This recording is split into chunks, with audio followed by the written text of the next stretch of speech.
que ele quer passar para vocês. E 9h15 ele vai juntar as turmas igual ele fez na semana passada. Ok? Então a gente vai correr um pouquinho com a apostila, até porque a gente tem 3 aulas aí para a gente começar. O pessoal preparar sermão, né? E a gente vai ter boas novidades aqui na turma. Aquele que se sentir à vontade para vir aqui na frente, né? Que venha, assim, nós, né? Democraticamente, assim, eu sei que muitos donos vão surgir aqui, porque verdadeiramente é o Senhor que capacita vocês e Ele vai mostrar para vocês o chamado, confirmando a obra da mão dele na vida de vocês. A semana passada, a gente não avançou muito com a apostila, mas também a gente teve o áudio, né? Nós paramos na parte da voz. A voz é muito importante para a pregação do sermão. Para você pregar um sermão, você precisa de 2 características ao falar. Uma é você falar de uma maneira audível.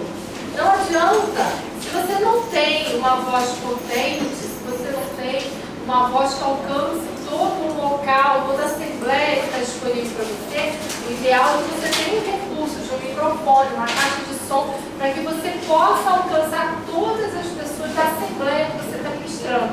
Porque Deus tem algo da parte dele para revelar através da sua vida.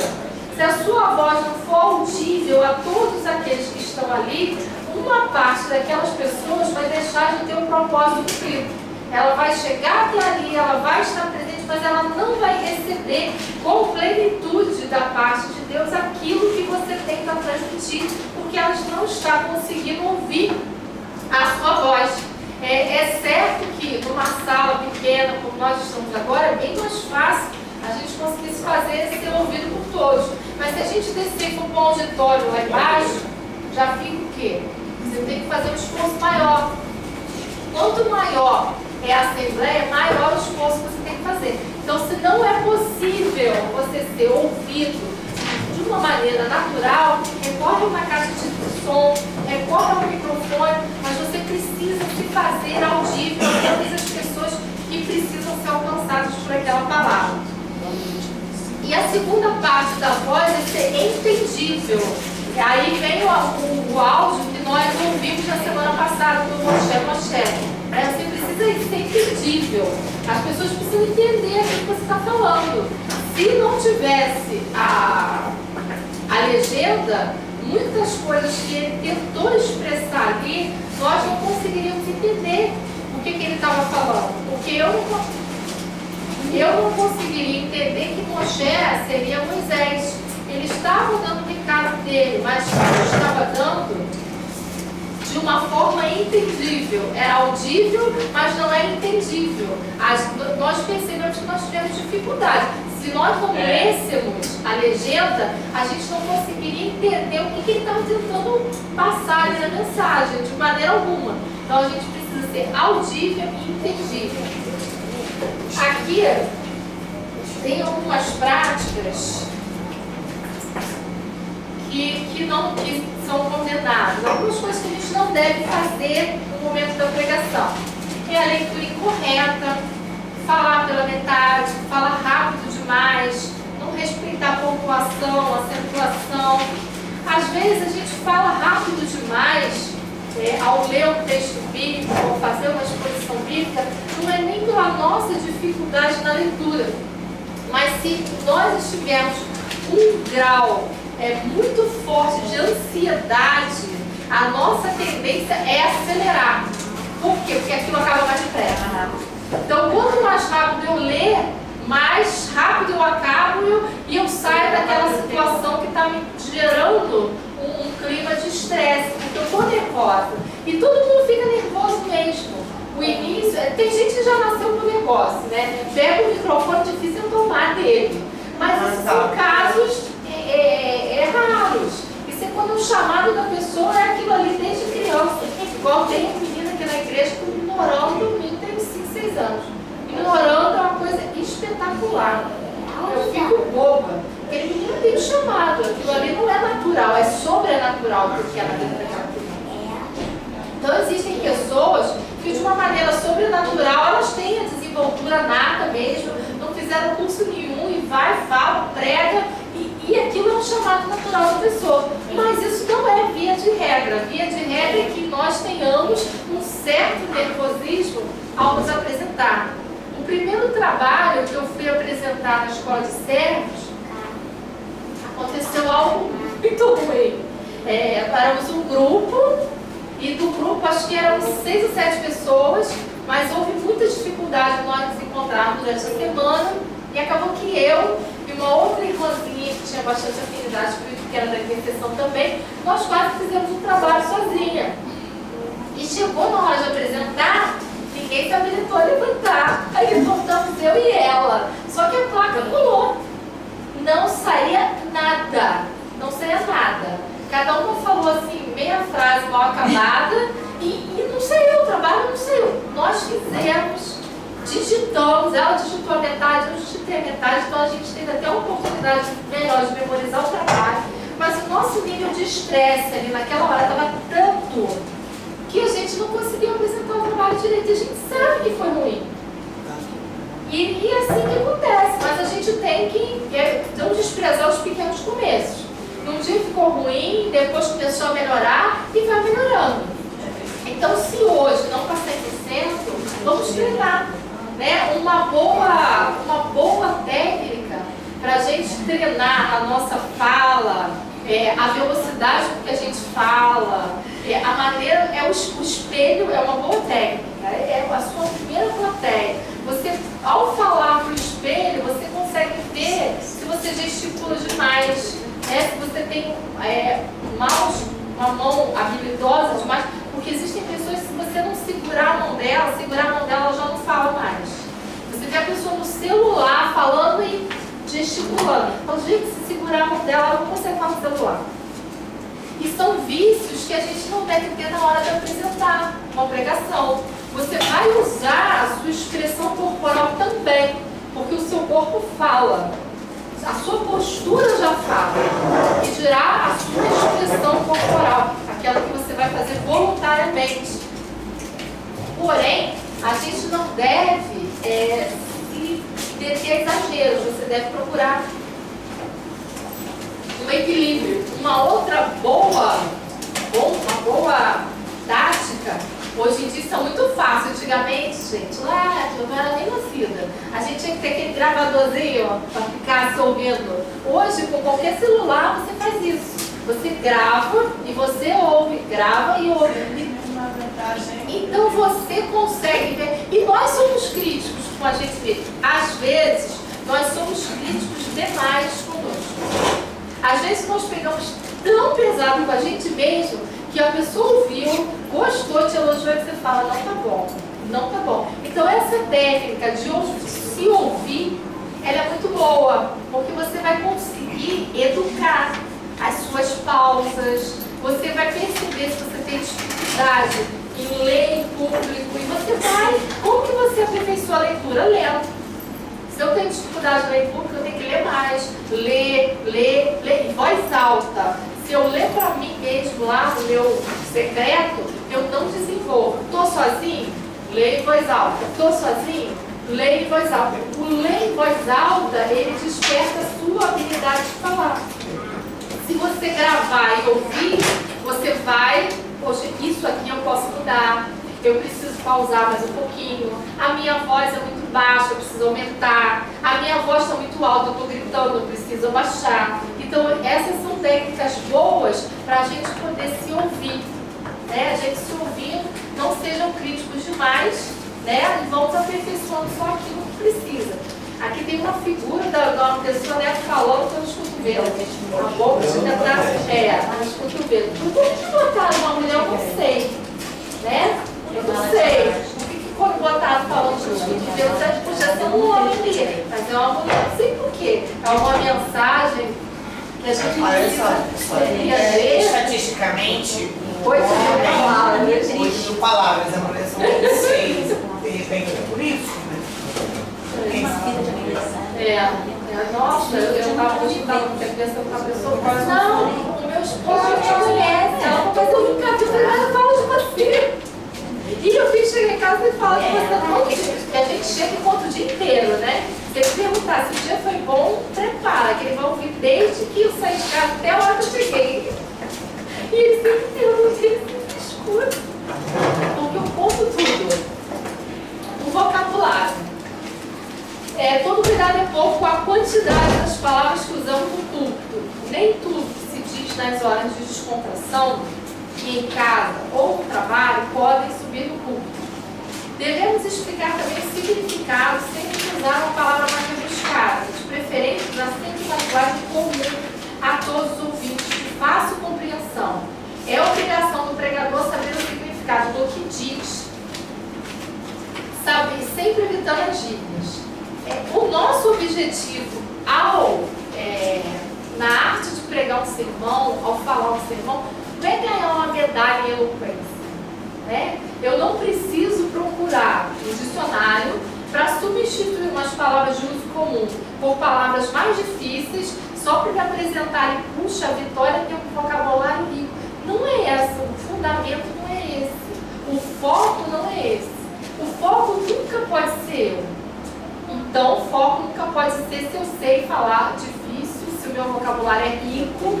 É claro que se você é uma pessoa que teve oportunidade de repente ter um grau de estudo, você vai ter um vocabulário que é usual seu. Mas o que a gente fala é um exagero. É você substituir quase que a ovelha tem que abrir um dicionário no colo e falar, pera um pouquinho, para saber o que você está falando. Você tem que saber a assembleia que te ouve. O teu foco são as ovelhas. Ali no meio tem doutor, mas tem uma pessoa que não tem instrução. Pode ter uma pessoa analfabeta que está ali para ouvir a Bíblia, porque ela não consegue ler.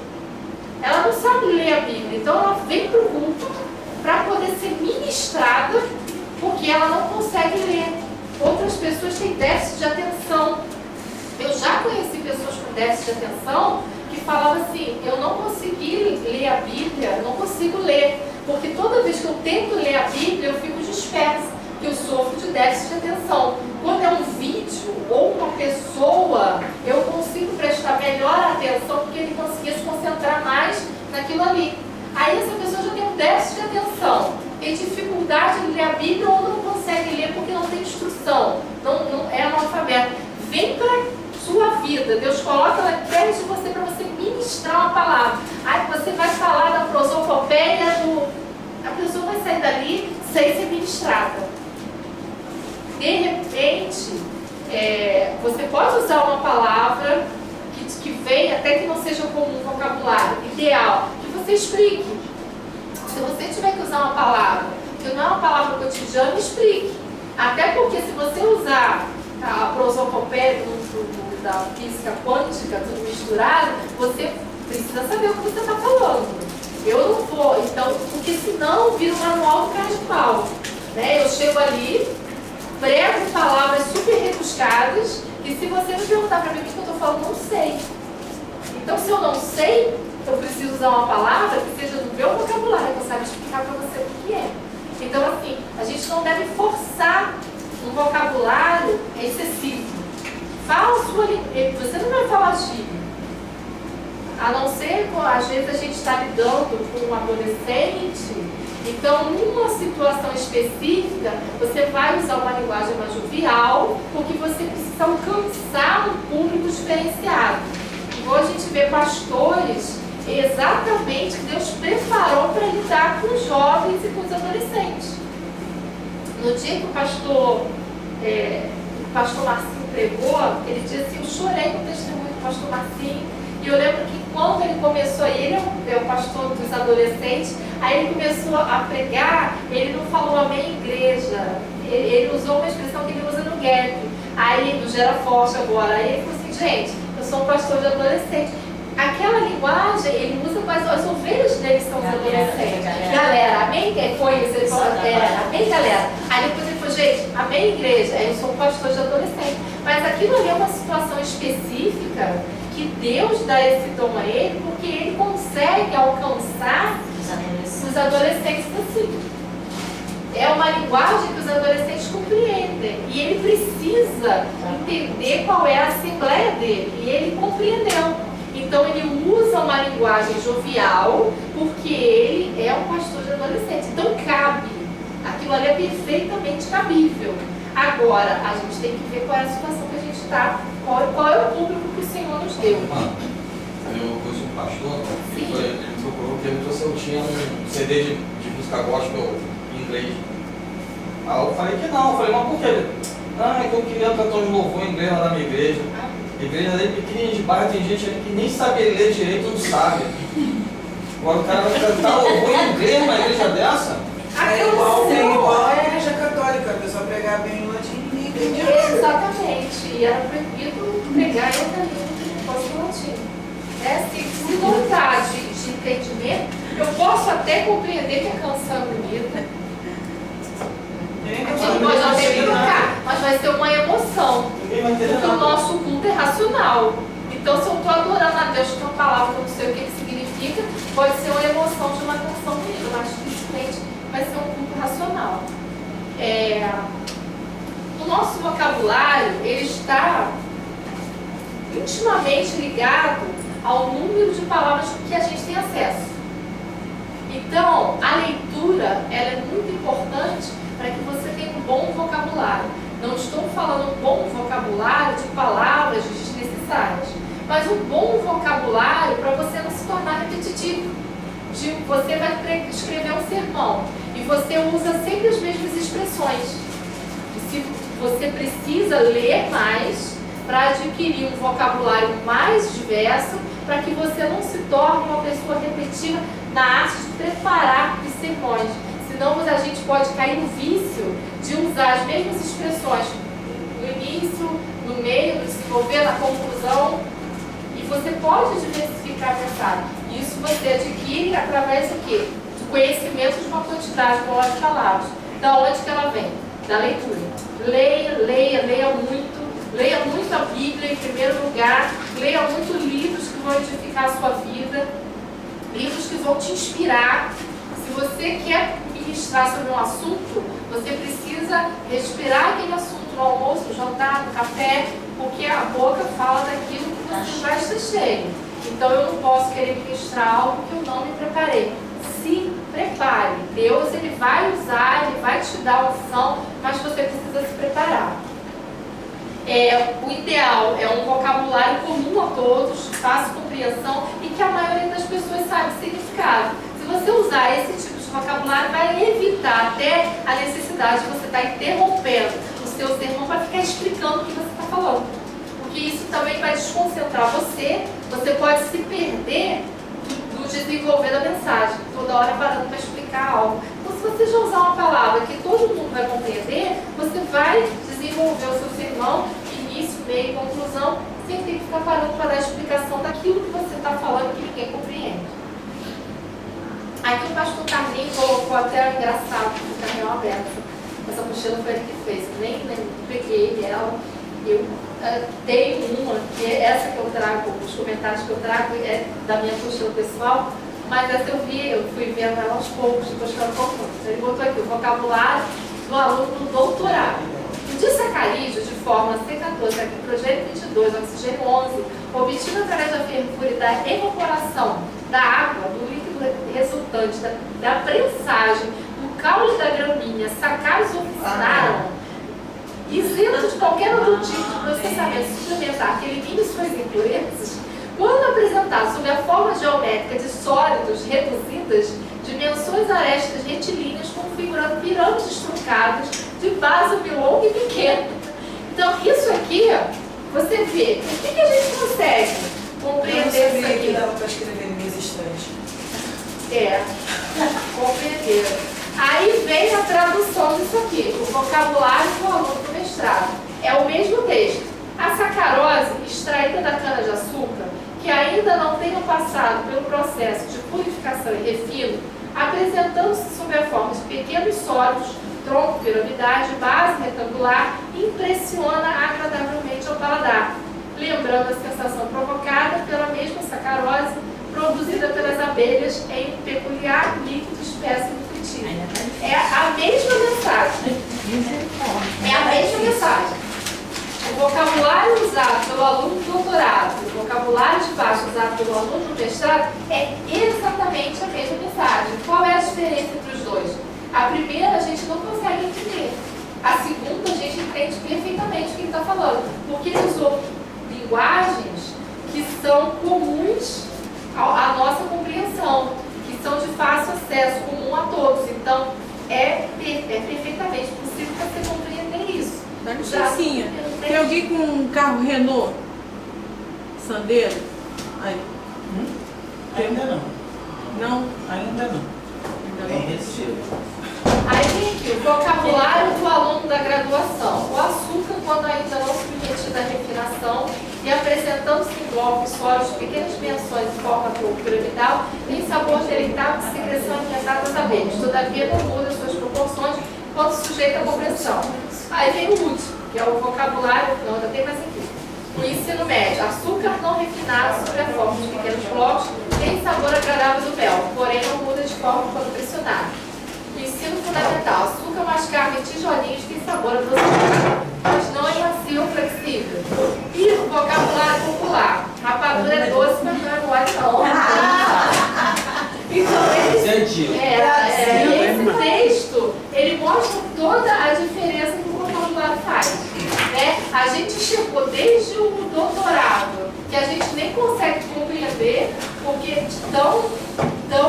de palavras rebuscadas, técnicas específicas, a gente não consegue compreender. Só a pessoa que estudou química, estude a tese que ele está defendendo, vai compreender. Mas a gente também não precisa ir ao extremo da rapadura doce, mas não é mole. A gente precisa encontrar o quê? O equilíbrio. Passar a mensagem de uma maneira que as pessoas compreendam, sem que fique uma linguagem vulgar, uma linguagem muito usual, uma linguagem que não cabe para aquela situação. Aqui ele fala das práticas condenáveis. A gente já falou de alguma forma, mas eu vou repetir a parte deles. Linguagem chula. Isso é uma regra que não existe exceção. Se você precisa pedir desculpas sobre algo que você vai falar, não fala. Não fala. Se aquilo que você vai falar, você já tem que começar a se desculpar. Gente, desculpa o termo. Não, nem fala, substitui por alguma coisa similar. Se você tem que pedir desculpas, no seu interior o Espírito Santo já te disse que aquilo não cabe. Aquilo que eu tenho que pedir perdão para falar, não falo. Então isso aí já é a primeira peneira. Eu não falo aquilo que eu tenho que me desculpar para falar.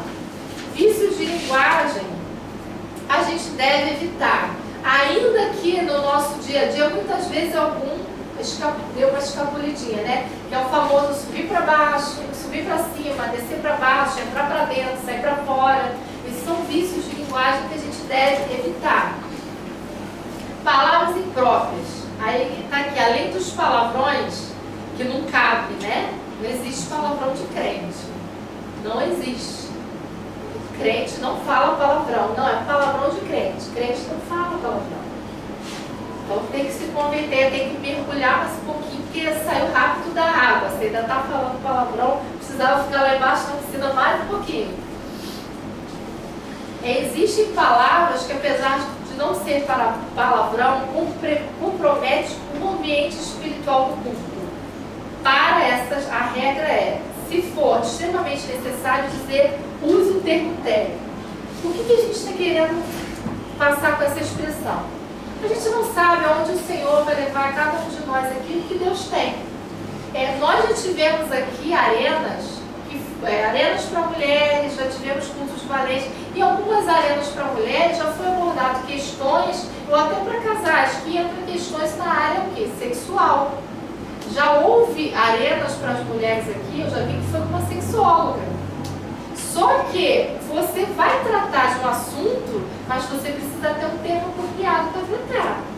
Porque você está num ambiente que é santo, um ambiente onde aquilo que é profano não cabe.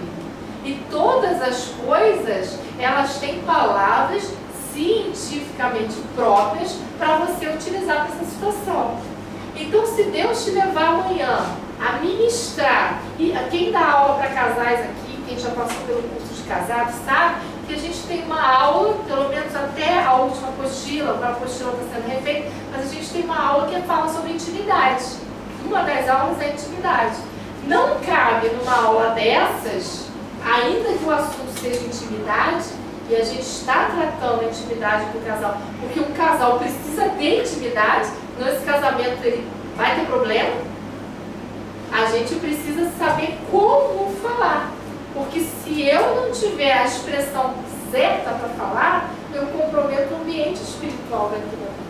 Deus é santo, aquilo que é profano não tem comunhão com Ele. Aonde há falta e a perda da santidade, o Espírito Santo se retrai.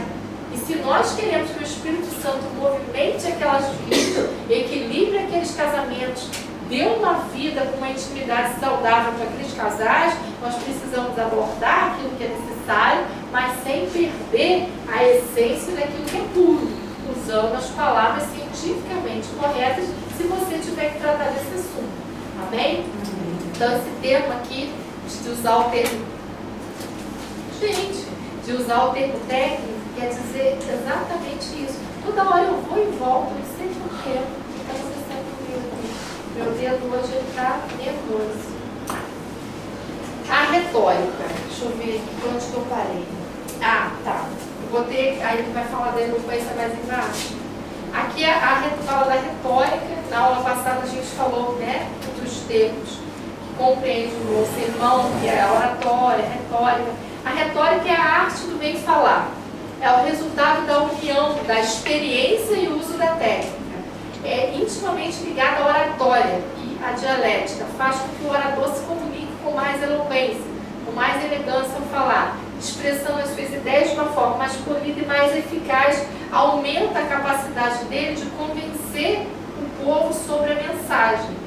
Então a retórica ela te ajuda a criar um sermão com um potencial de persuadir através daquela mensagem. Você consegue alcançar as pessoas através do poder de persuasão maior. Quem faz a obra é o Espírito Santo, lógico, mas você precisa ter uma ideia organizada, as suas ideias devem estar interligadas, você não pode se perder na essência da mensagem que você quer passar.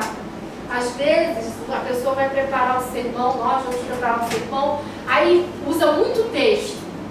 Quando você usa texto demais, você corre, não você pegar um capítulo e ler.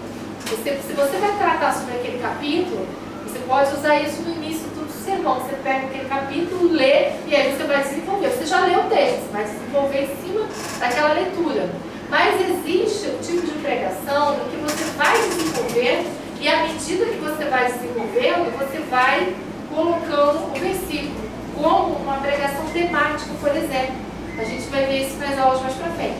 Se eu vou desenvolver uma pregação sobre um tema, eu vou procurar temas em concordância, eu vou elaborar uma pregação usando vários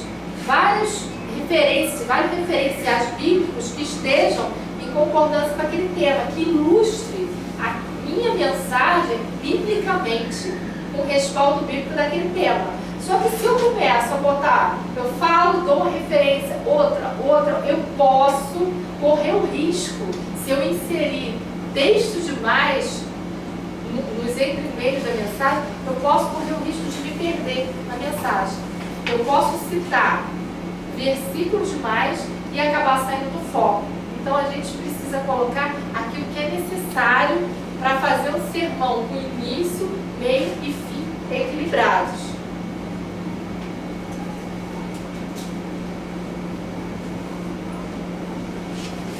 Regras de eloquência. Algumas regras de eloquência. Procurar ler o mais que puder sobre o assunto exposto, né?